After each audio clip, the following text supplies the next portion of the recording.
So I just got off of work, working at a hotel on a night audit, and I decided to do something. I'm gonna try something. I don't know, we'll see how it goes or whatever. But I decided to try something new here,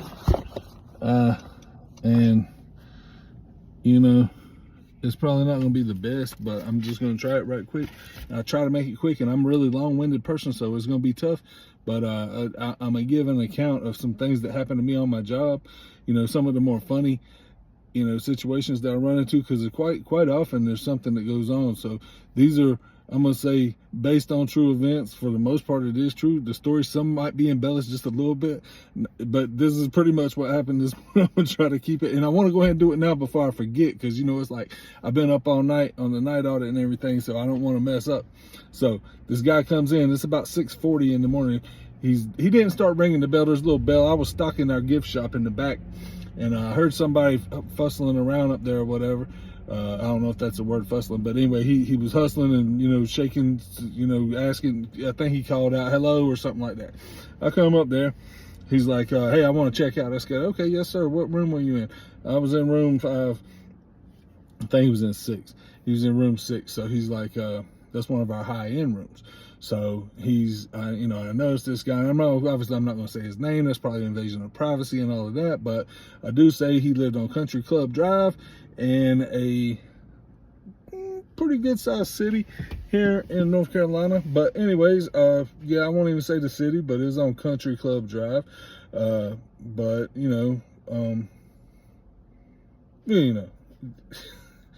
I mean, I live on Lakeside Drive, so I mean, like, you can't judge a book by its cover or anything like that.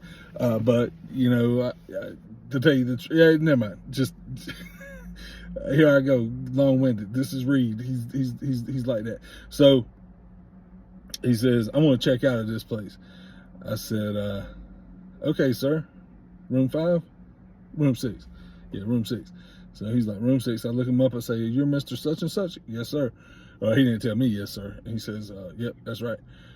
He says, "And I only want to be charged for one night. I was supposed to stay 4 nights. And who was the girl that was here last night?" I said, "Macy." He said, he didn't have her name quite right. I said, "Macy." I said, "Oh yeah, she." And I didn't, at this point, I didn't even know, what his deal was. I didn't even know that he really is just starting to figure out that he's kind of mad. He's like, "I only want to be charged for one night." He says, "Look here, Buster, I can get just as mean as you can." He says, "You just try me, kid." I said, "Sir, calm down.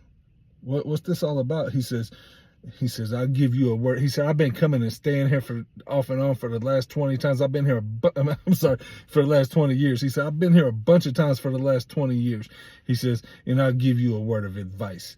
He says, "If you ever close the restaurant like that again," he's like, "you better post it online so people know that you're advertising it, that your restaurant's closed." Okay. He says, "I better only be charged for one night." And this, honestly, this is a PG version, because there was a few little curse words in there. It wasn't, major, but I mean, it was a little disrespectful. Not to me personally, but I mean, nobody really wants to be talked to like that. I did nothing wrong. I mean, other than the fact that I really didn't know how to not charge his account when he's checking out. So, or refund him what it was. And maybe I should, I'll take the account for that. But I mean, I was just telling him, we'll take care of it. He's like, "How long is somebody going to be here?" I said, "She'll probably be here in like 5 minutes, because the girl who was coming in, she's usually early, and it was like 6:40. I figured she's usually there at 6:45. Luckily, he went ahead and left, because she did come. She was still on time and early, but she didn't come as early as she usually does today.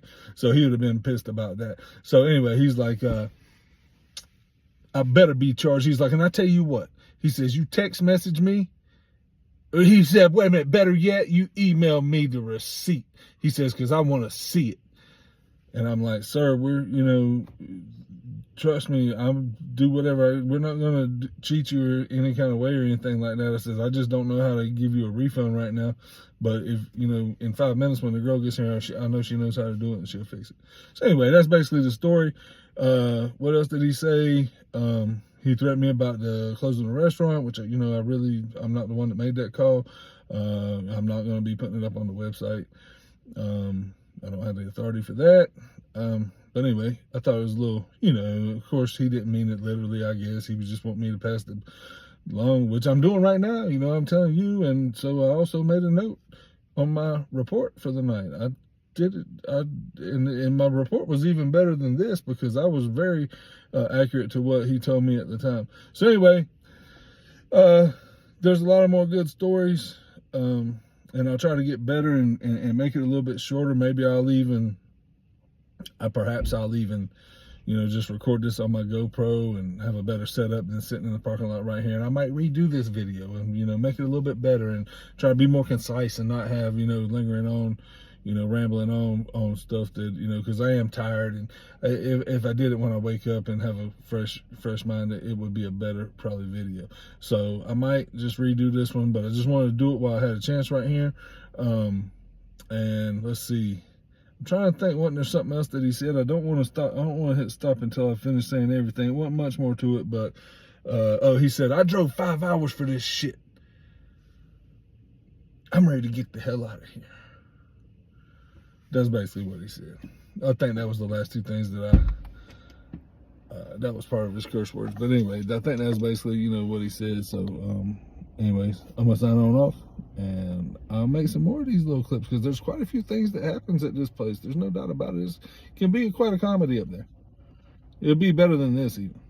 I got a real good one. I got a real good one if I look it up. In fact, I made a report of it, you know, a couple of months ago, and I actually took a picture of my report on the phone so I can recant that exactly to you. I'll just read it off to you when I'll record on my GoPro and read it off my phone because that was a real good one. It was, yeah, this is a story for a different day. So.